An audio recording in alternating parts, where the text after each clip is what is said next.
میں حسن بھائی چاہتا ہوں کہ آپ تھوڑا سا، میں جی یہ بھی جانتا ہوں کہ ماشاءاللہ آپ عالم شخص ہیں، اور عالم کے لیے بڑا مشکل ہوتا ہے کہ اختصار کے ساتھ جواب دینا۔ جی میں چاہتا ہوں کہ ہمارے پیچھے جو کالر ہیں وہ اوکے زیادہ تکلیف نہ ہو،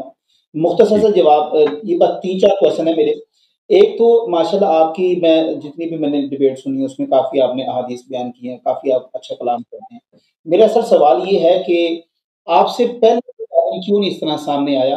کیا آپ سمجھتے ہیں کہ وہ سارے جو ہیں وہ بزدل ہیں کہ انہوں نے اس طرح دفاع نہیں کیا؟ یا دیکھیں ویڈیو کال وغیرہ تو ہمارے پاس بڑے عرصے سے ہے، لیکن ہوں اب آپ ایک دم سامنے آتے ہیں، اور سوشل میڈیا کے اوپر اس وقت آپ کا ایک جو ہے وہ علی مرزا جیسے، جس نے لاہور میں وہ جو ہے یا پاکستان میں ایک ہوں عجیب ہی دنگل بنایا ہوتا ہے، وہ بھی بندہ ڈرتا ہے آپ کے سامنے آنے سے، یا وہ بحث کرنے سے ڈرتا ہے؟ اور میں یہ سمجھتا ہوں کیونکہ مجھے پتا ہے کہ اس شخص کے پاس نالج نہیں ہے، بس وہ ایک علم الکلام کی 2-4 باتیں جانتا ہے، اور وہ بس لوگوں کو پھنساتا ہے۔ تو حضرت آپ مجھے بتائیں کہ آپ سے آنے والے جو پیچھے گزر گئے لوگ، کیا وہ بزدل تھے جو اس طرح آپ کی طرح سامنے نہیں آئے؟ برائے مہربانی مختصراً جواب دیتے جائیں کائنڈلی ذرا۔ مجھ سے پہلے جو شیعہ علماء گزرے ہیں اس کی بات کر رہے ہیں؟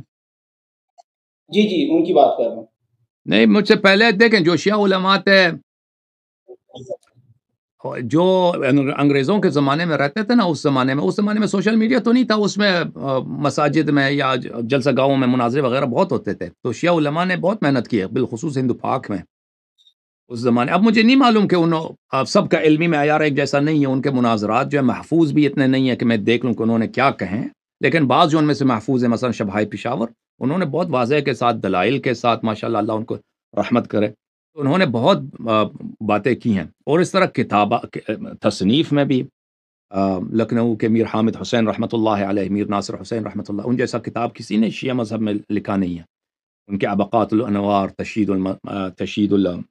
تشید المتائن، ان جیسے اور ان کے دوسرے جو تصنیفات ہیں بلا شک بلا ریب بے نظیر ہیں، تو بہت سارے ہوتے تھے، لیکن اس طرح وہ کہ اس زمانے میں ریکارڈنگ بھی نہیں ہوتا تھا، ٹیپ ریکارڈر بھی نہیں تھا، وہ انگریزوں کے زمانے کی بات کر رہا ہوں۔ پھر جب پاکستان بنا ہے تو مجھے نہیں معلوم کہ وہاں پہ مناظرہ، شاید بھٹو کے زمانے تک مناظرات وغیرہ ہوتے تھے، لیکن اس میں اتنا علمی مناظرات نہیں ہوتے تھے کہ کیونکہ اس میں علمی شخصیات اتنے بڑے نہیں تھے کہ ان کی تحقیقی باتیں ہوں، وہی جو ذاکرانہ جو تھوڑے بہت، یعنی یہ بھی نہیں کہ بالکل جاہل تھے،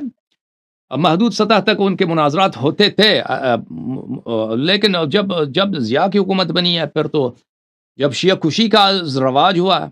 کہ شیعوں کو قتل کیا جائے، تو بہت سارے علماء جو ہیں وہ پیچھے ہٹ گئے، اسی وجہ سے کہ ان کو جان کا خطرہ تھا، اور بہت سارے بیچارے شہید بھی ہو گئے۔ موجودہ دور میں جو ہے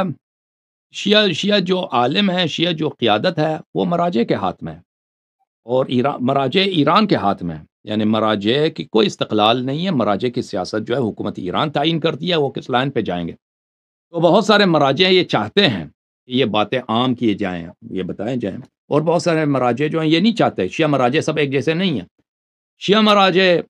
اپنے عقائد میں بہت اختلاف رکھتے ہیں ان امور پر، بہت سارے جو ہیں وہ بالکل وہابی ٹائپ کے ہوتے ہیں مراجع، اور حکومت ایران جو خود جو ہے عقائد کے لحاظ سے مسئلہ امامت خلافت میں بالکل وہابی ہے، بالکل جماعت عمریہ سے قریب ہے، نہ کہ شیعہ سے قریب ہے، اور کیونکہ شیعہ جو میرا ہے تقریب،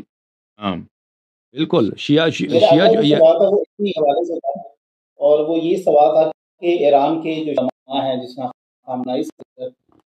وہ اس بات کے اوپر بڑے سختی سے زور دیتے ہیں، بلکہ وہ یہاں تک کہتے ہیں کہ شیخین کے اوپر یہ لفظ استعمال کرتے ہیں کہ شیخین کے اوپر تبرہ کرنا یا ان کی تصدیق کرنا یہ حرام ہے ہمارے نزدیک۔ تو جس طرح بھی بالکل، آپ نے، میرا اگلا سوال ختم ہو گیا، تو اس تو سے اگلا سوال میں پوچھ لیتا ہوں۔ جی اس کی وجہ یہ ہے کہ یہ ہے، جی بسم اللہ سوال کر۔ ہم جانتے ہیں کہ ہم تک جو ہے نا دین اسلام کا ایک بہت بڑا حصہ صحابہ کرام مجمعین کے تھرو پہنچا ہے، اور ہمیں صحابہ بتایا یہ دین اسلام کی ہم تک موجود ہے، جس میں اہل بیت ہے، یہ ہمیں یہ رسول ہے تو یہ انہی کی وجہ سے ہمیں پتہ لگ گیا، یہ قرآن ہے یہ انہوں نے ہی بتایا ہے۔ سوال یہ پیدا ہوتا ہے کہ اگر صحابہ پر جرح کرتے ہیں اور ان کو دائرہ اسلام سے خارج کر رہے ہیں، کسی کو فاسق کر رہے ہیں، فاجر کر رہے ہیں، تو پھر خود رسول کی کیا کریڈیبلٹی رہ جاتی ہے؟ کیونکہ رسول کی سارا ہر چیز قرآن ہے، یہ سب وہ تو ساری صحابہ کے اوپر یا اہل بیت کا آپ کے کمپینینز کے اوپر کھڑے ہوئے، کیا یہ نہیں، درست ہے کہ اگر جی جی آپ لوگوں کو ملیے نا، آپ لوگوں نے اہل بیت علیہ السلام سے دین نہیں لیا، آپ نے غیروں سے لیا، سرکار سے لیے. جو مذہب ہے مخالفین کی جو مذہب ہے یہ دیکھیں خلافت ان کے ہاتھ میں، حکومت ان کے ہاتھ میں، مختلف ادوار میں. تو وہاں ہر زمانے میں ایسے لوگ تھے جو روایت نقل کرتے تھے نا، جو سرکاری سیاست کے مطابق وہ جن کے پاس مساجد ان کے ہاتھ میں، قضاء کا جو عہدہ ہے ان کے ہاتھ میں، امام جماعت یہ ہیں، مدارس ان کے ہاتھ میں،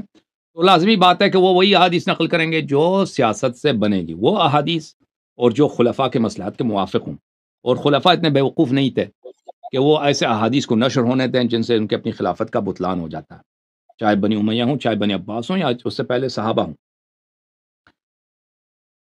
عرض یہ ہے کہ کیونکہ اگر یہ بات کہا جاتا کہ اہل بیت علیہم السلام وارث ہیں پیغمبر کے اور خلافت ان کا حق ہے، امامت ان کا حق ہے، سب مسلمانوں کا کام یہ ہے کہ اطاعت کریں اہل بیت علیہم السلام کی، تو یہ لازمی بات ہے کہ اس سے اب حکومت بنی امیہ کچھ بھی نہیں. بنی امیہ رعیت بن جاتے ہیں، اہل بیت علیہم السلام فوراً خلیفہ بن جاتے ہیں. اسی طرح بنی عباس، تو وہ تو یہ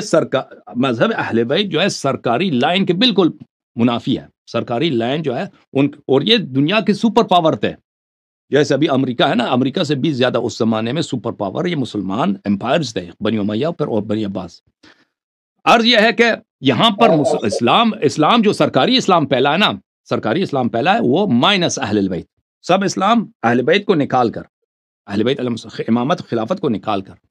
اور اس کا علاج یہی تھا ان کے پاس کہ ابو بکر عمر کو ہیرو بنایا جائے اور امیر المؤمنین علیہ الصلوۃ والسلام کی جو امامت کے دلائل ہیں ان کو چھپایا جائے، ان کی نفی کی جائے، تاکہ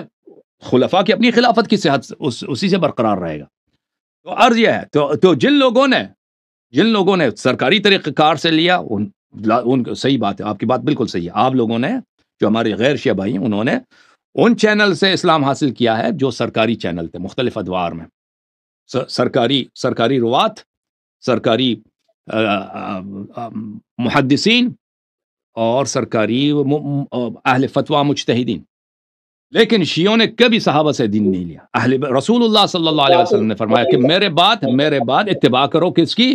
قرآن اور اہل بیت طاہرین علیہ السلام کو. یہ آپ ہمارے متعلق نہیں کہہ سکتے کہ ہم نے صحابہ سے لیا، نہیں، ہم سے نے صحابہ سے نہیں لیا. ہم نے کن سے لیا؟ ہم نے اہل بیت علیہ السلام سے دین لیا. ہمارے اصول دیکھیں، اجازت دیں، اصول دین میں توحید کے مسائل، نبوت کے مسائل، انبیاء علیہ السلام کی سیریں ہیں، اسی طرح فروع دین میں حلال حرام کے مسائل میں ہم نے کن سے لیا؟ ہم نے صحابہ سے نہیں لیا. ہم نے، آپ خود بھی بھائی صحابہ کو صرف راوی کے طور پہ مانتے ہو، اس سے زیادہ تو نہیں مانتے، ٹھیک ہے نا؟ کیا صحابہ نے اگر صحیح پہنچایا ہے تو صحیح ہے نا، اگر صحابہ نے غلط پہنچایا وہ تو صحیح نہیں ہے.